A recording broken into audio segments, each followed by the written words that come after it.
Hello guys, current affairs funda में आप सभी का स्वागत है। मैं हूं आपके साथ अभिषेक शर्मा और आज के इस वीडियो सेशन में हम 26 अप्रैल तक के सभी इंपॉर्टेंट करंट अफेयर्स कवर करने वाले हैं। हमेशा की तरह आप इस वीडियो को अंत तक जरूर देखिएगा। आज भी आपको काफ़ी कुछ जानने के लिए मिलेगा। सेशन की शुरुआत करने से पहले आप सभी को बताना चाहूँगा, यदि आप हमारी daily current affairs PDF, weekly PDF, monthly PDF और हर महीने के banking and economic awareness PDF चाहते हैं तो करंट अफेयर्स फंडा का 1 ईयर मेंबरशिप प्लान आप ज्वाइन कर सकते हैं, जिसका लिंक आपको वीडियो के डिस्क्रिप्शन में या फिर फर्स्ट कमेंट में मिल जाएगा। आपको बता दें, इस 1 ईयर मेंबरशिप प्लान के तहत जितना भी हमारा PDF कंटेंट है वो हम आपको 1 साल तक के लिए प्रोवाइड कराते हैं, जिसे आप डाउनलोड कर सकते हैं, प्रिंट आउट भी निकलवा सकते हैं। इसके लिए चाहे तो आप करंट अफेयर्स फंडा ऐप को यूज़ कर सकते हैं या फिर अपने लैपटॉप या सिस्टम की मदद से वेब लॉगिन भी कर सकते हैं। कोई भी आपका एग्जाम हो, banking, SSC, railway of state, PCS, जहाँ पर भी जनरल अवेयरनेस या करंट अफेयर्स पूछे जाते हैं, सभी एग्जाम्स के लिए हमारा PDF कंटेंट काफ़ी यूज़फुल है। दूसरा कोर्स हमारा बैंकिंग अवेयरनेस का है। कंप्लीट बैंकिंग अवेयरनेस हमने आपको इसमें पढ़ाया है। न केवल आपके बैंकिंग मेंस एग्जाम, बल्कि अगर आप बैंकिंग इंटरव्यू देते हैं जैसे SBI PO, IBPS PO, RRB PO या फिर RBI ग्रेड B, तो इंटरव्यू में जो आपसे बैंकिंग नॉलेज पूछी जाती है वो भी आपकी इसी कोर्स में कवर हो जाएगी। साथ ही साथ SSC, रेलवे, स्टेट PCS जैसे एग्जाम्स में इंडियन इकोनॉमी पर जो क्वेश्चंस बनते हैं, जैसे GDP से संबंधित क्वेश्चंस कई बार पूछे जाते हैं, 5 ईयर प्लान पर अब तक क्वेश्चन पूछे जाते हैं, नीति आयोग पर क्वेश्चन बनते हैं, poverty, types of unemployment, inflation, deflation और capital market, money market, different types of economic curves, economics से संबंधित जो स्कीम्स हैं, फाइनेंशियल टर्म्स हैं, सब कुछ इसमें कवर कराया गया है। RBI, SIDBI, नाबार्ड, सेबी, इनके बारे में इंफॉर्मेशन और जो इंश्योरेंस सेक्टर संबंधित एग्जाम्स होते हैं उनका ही मटेरियल आपको इस कोर्स में मिल जाएगा। डेमो वीडियो लेक्चर्स और डेमो PDFs अवेलेबल है हमारी करंट अफेयर्स फंड ऐप पर, उन्हें आप देख सकते हैं। उससे आपको एक आइडिया लग जाए किस तरह का कोर्स हमने आपको इनमें प्रोवाइड कराया है। दोनों ही सेपरेट कोर्सेज हैं, करंट अफेयर्स और ये banking awareness. Current affairs fund app पर आपको मिल जाएंगे। ऐप का लिंक वीडियो के डिस्क्रिप्शन में या फिर फर्स्ट कमेंट में मिल जाएगा और 1 साल की वैलिडिटी इन कोर्सेज की रहती है। फिर भी कोई डाउट अगर आपका अभी भी रहता है तो हमारा कस्टमर केयर नंबर है 8448169188। इस पर आप कॉल कर सकते हैं या फिर व्हाट्सएप करके भी जानकारी प्राप्त कर सकते हैं। तो चलिए फिर करते हैं शुरुआत इस वीडियो सेशन की। हमेशा की तरह सेशन की शुरुआत क्वेश्चन ऑफ द डे से करेंगे। इसका आंसर आपको अभी कमेंट बॉक्स में करना है। पूछ रहे हैं कि प्राणहिता वन्यजीव अभ्यारण्य कहाँ है? Where is Pranhita wildlife sanctuary? Option है आसाम, तेलंगाना, छत्तीसगढ़ या फिर वेस्ट बंगाल। तो जल्दी से आंसर कर दीजिए, फिर हम आगे बढ़ते हैं। और इसी तरह के क्वेश्चन यदि आप प्रैक्टिस करना चाहते हैं तो हमें टेलीग्राम पर जरूर ज्वाइन करें। करंट अफेयर्स फंडा नाम से हमारा टेलीग्राम चैनल है।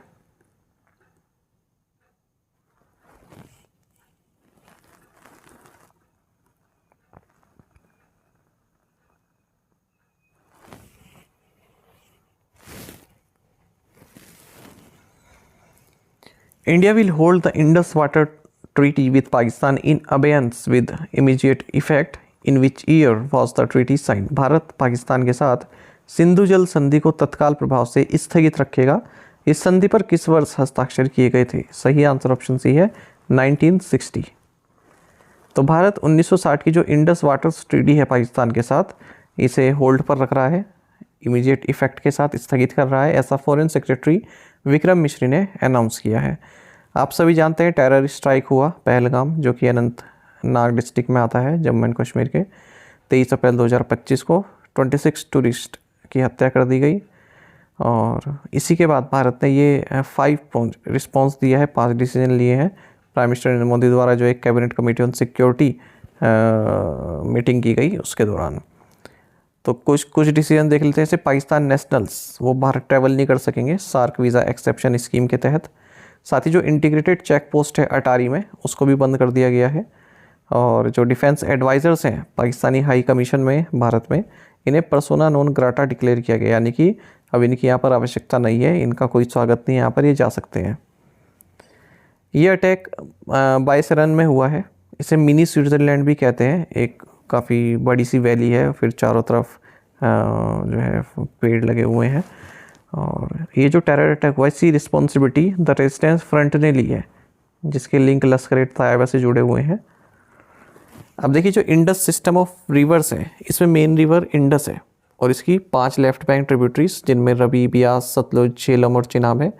और इंडस की जो राइट बैंक ट्रिब्यूटरी है काबुल, ये भारत से फ्लो नहीं करती है। तो रवि, ब्यास और सतलुज इन्हें ईस्टर्न रिवर्स कहते हैं, वहीं चिनाब, झेलम और इंडस ये वेस्टर्न रिवर हैं। तो ये जो ट्रीटी हुई थी इसके तहत जो ये 3 ईस्टर्न रिवर है, रवि, ब्यास, सतलुज, ठीक है, इनको भारत यूज़ कर सकता है और पाकिस्तान को कंट्रोल दिया गया जो 3 वेस्टर्न रिवर है, इंडस, झेलम और Chenab. On which state is world intellectual property day observe annually? विश्व बौद्धिक संपदा दिवस प्रतिवर्ष कब मनाया जाता है? ऑप्शंस आपके सामने हैं। सही आंसर ऑप्शन है अप्रैल 26। वर्ल्ड इंटेलेक्चुअल प्रॉपर्टी डे 26 अप्रैल को मनाया जाता है और ये इवेंट इस्टेब्लिश किया गया था वर्ल्ड इंटेलेक्चुअल प्रॉपर्टी ऑर्गेनाइजेशन द्वारा साल 2000 में। 26 अप्रैल ही क्यों चुना गया? क्योंकि इस दिन वर्ल्ड इंटेलेक्चुअल प्रॉपर्टी ऑर्गेनाइजेशन को इस्टेब्लिश करने संबंधी जो कन्वेंशन है वो अस्तित्व में आया था 1970 में। अच्छा, जो थीम है 2025 में वर्ल्ड इंटेलेक्चुअल प्रॉपर्टी डे का, ये है tuning in with the music of innovation and creativity. World intellectual property organisation की बात करें तो ये one of the 15 specialised agencies में से एक है यूनाइटेड नेशंस की।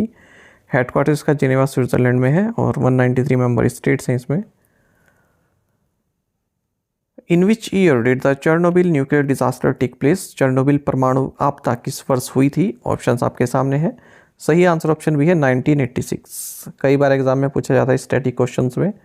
International Chernobyl disaster remembrance day ये 26 अप्रैल को हर साल मनाया जाता है और 8 दिसंबर 2016 को यूनाइटेड नेशन जनरल असेंबली ने इस्टेब्लिश किया था चेरनोबिल डिजास्टर की मेमोरी में।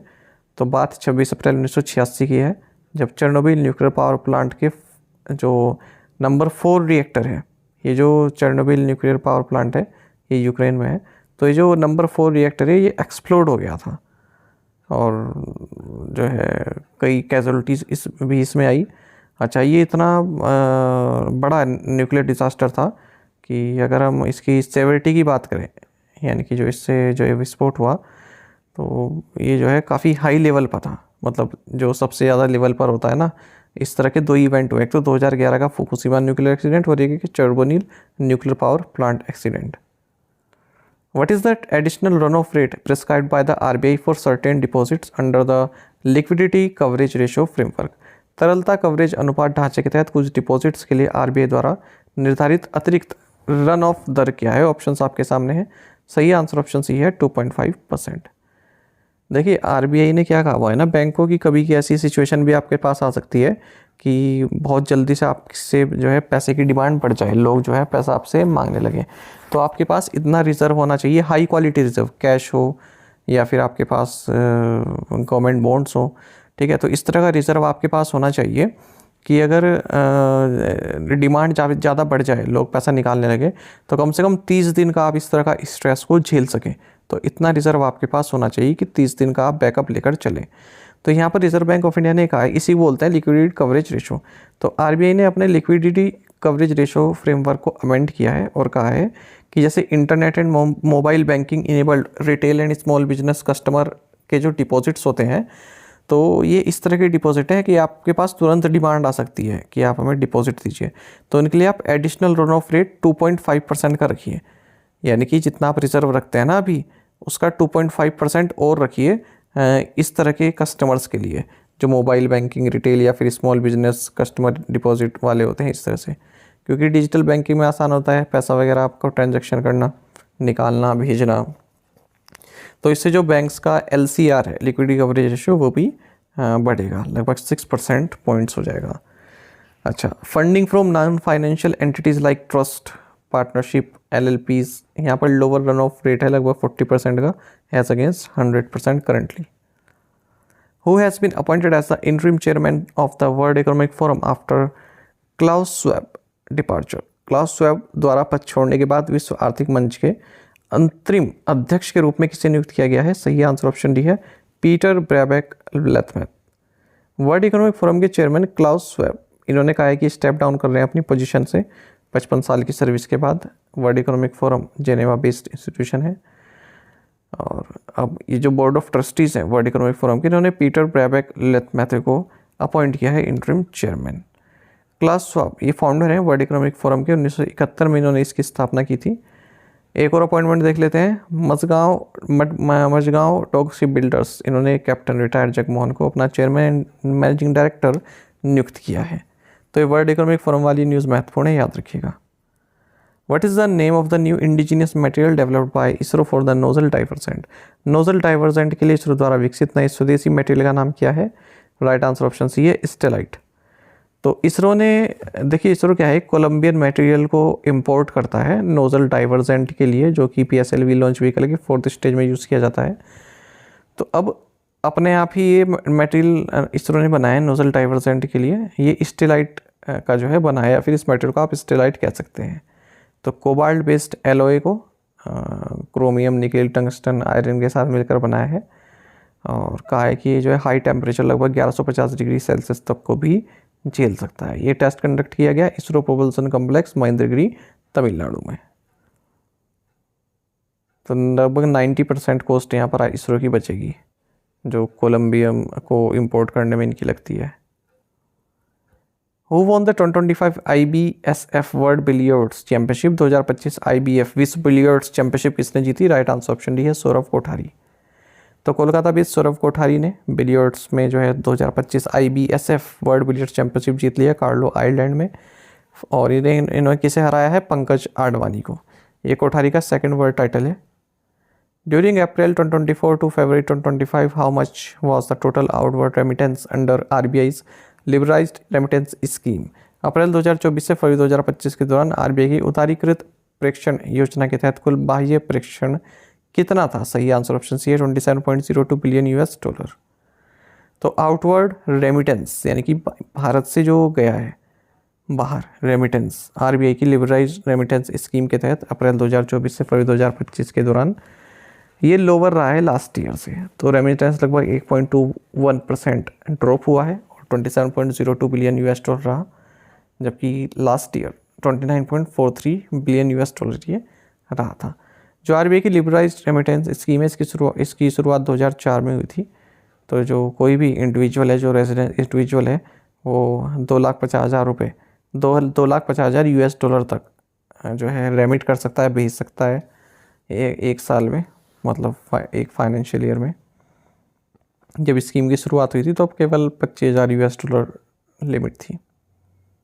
During April to February of financial 2025 जो लार्जेस्ट सेगमेंट है इस रेमिटेंस का वो है इंटरनेशनल ट्रैवल, ये भी डाउन हुआ है।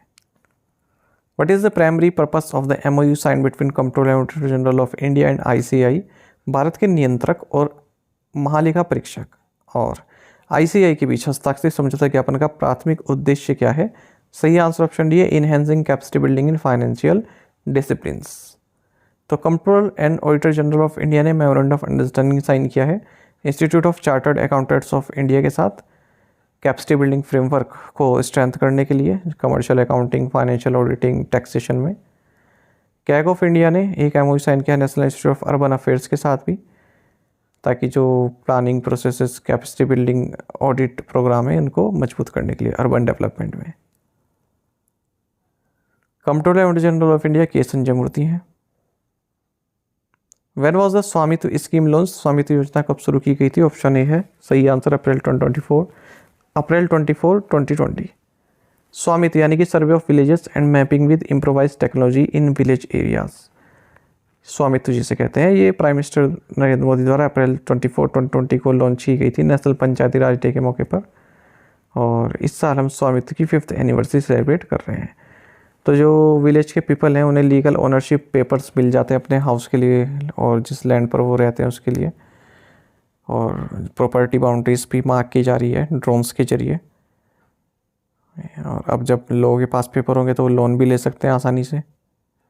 स्वामित्व स्कीम को इम्प्लीमेंट किया जा रहा है सर्वे ऑफ इंडिया और नेशनल इंफॉर्मेटिक्स सेंटर सर्विसेज के द्वारा। टोटल कॉस्ट 566.23 करोड़ रुपए है 2020-21 से 2024-25 के लिए, और एक्सटेंशन मिल गया इसको 2025-26 के तक। टू द पॉइंट क्वेश्चंस और उनके आंसर्स देखेंगे। What is the theme of World Earth 2025? Our power our planet.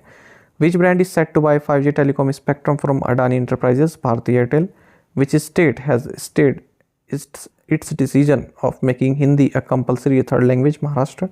Who has been appointed as brand ambassador of T20 Mumbai League Season 3? Rohit Sharma. Which article of the Indian Constitution says that the law declared by Supreme Court shall be binding on all courts within the territory of India? Article 141. To the point question देखेंगे, इनके answer आपको अभी करने हैं comment box में। Pahalgam is located on the banks of which river? The film and television institute of India is in which city? Cricketer Keith Stackpole passed away recently. He played for which country? Which country's Supreme Court recently ruled that Equality Act 2010 will not treat trans women as women? Francis, with about 12 years of papacy, was the Pope of Roman Catholic Church, an institution that has existed for nearly 2000 years. हाल ही में आप जानते हैं ना pope Francis expire हो चुके हैं, तो कौन से नंबर के पोप थे वो रोमन कैथलिक चर्च के, आपको बताना है। साथ ही टेलीग्राम पर हमें जरूर ज्वाइन कर लीजिए। करंट अफेयर्स फंडा नाम से हमारा टेलीग्राम चैनल है। Thank you guys.